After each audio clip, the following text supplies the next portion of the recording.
Covering the northern Bahamas, you're watching the Bahamas Tonight, Northern Edition. Welcome back. A group of environmentally conscious people relocated to Grand Bahama in March to set up the world's first land-based coral farm, Coral Vida. Co-founder Sam Teacher says that they will be growing corals to restore dying reefs in Grand Bahama. We're going to be setting up a coral farm by the old Arawak Hotel.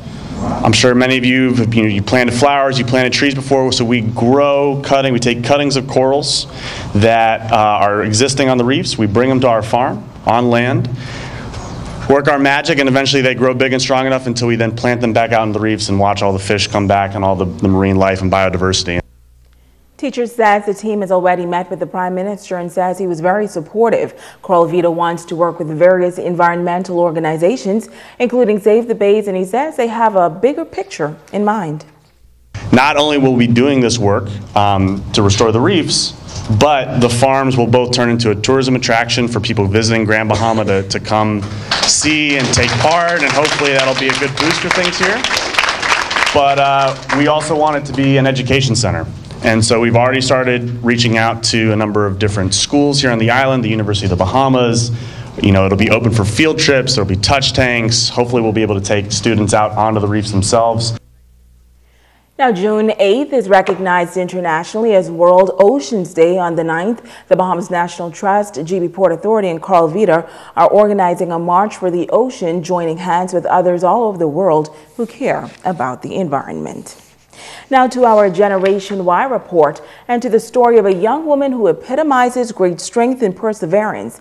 Despite her health challenges, she remains committed to personal development. Italia Hall shares her story.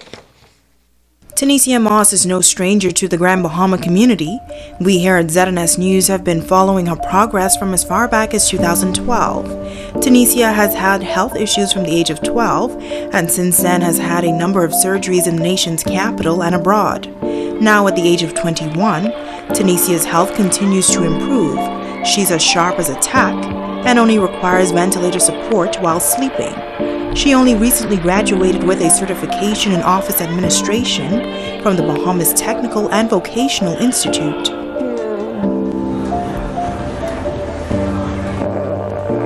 Happy to graduate from BTVI. But she says her real passion is nursing.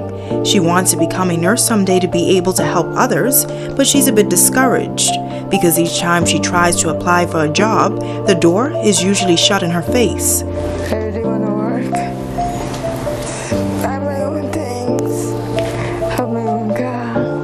Tanisha is currently taking part in an internship at the Medical Pavilion, which was required in order for her to receive her certification. But just before she got the opportunity, she says other employers just would not take her seriously. People should treat me like a regular person and not how they see me. What a trick. But through it all, Tanisha says she's proud of her progress and she gives all the credit to God and her parents, whom she calls her biggest fans. I feel they support me. Fine. Good. They just wanted to buy me a car. So I can go my own places. I don't have to wait on them. What a beautiful story. And now it's time to ask the doctor.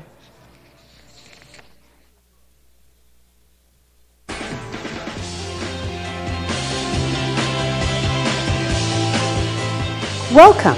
Yvette asked, over the last 4 weeks, 6 members of my family contracted what we believe to be pink eye. The symptoms were severe and lasted anywhere from 7 days to 3 weeks.